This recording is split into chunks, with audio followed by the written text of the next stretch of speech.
ya Bung Rocky ya bisa bikin kocok ulang ini di dalam koalisi ya.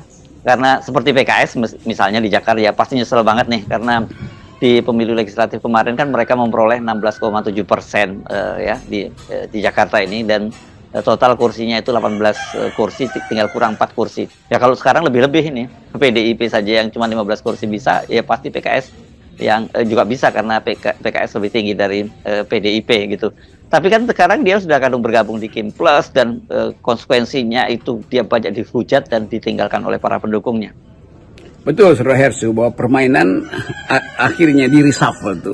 Jadi bukan kabinet aja yang di reshuffle, tapi permainan politik keseluruhan tuh di reshuffle, artinya dikocok ulang itu. Diperlihatkan mana sebetulnya yang kocokannya kacau, mana yang dipaksa, mana yang sebetulnya jujur. Jadi pengkocokan ulang ini dimaksudkan untuk meluruskan garis-garis politik yang dibengkokkan oleh Jokowi melalui aktivitas Kim Plus. Kita hanya bisa mengucapkan itu sambil memulai mendorong kembali politik yang transparan.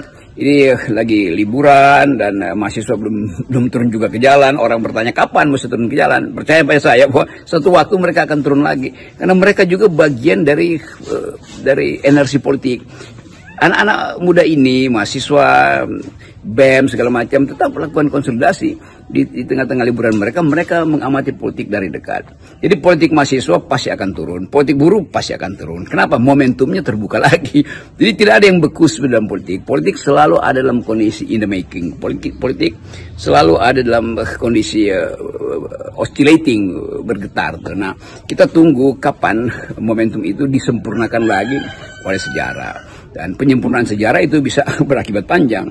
Misalnya PDIP sudah mulai membaca bahwa pulih sudah akal sehat bangsa ini. Maka PDIP mungkin sudah mulai membuat inisiatif untuk meneruskan hak angket. Demikian juga Golkar punya kesempatan. Kenapa? Karena suasana politik sudah berubah. Jadi tidak mungkin ada pengendalian hegemonik dari Presiden Jokowi lagi. Jadi itu poin saya. Saya membaca di media sosial ya ini heboh sekali nih Bung Rocky.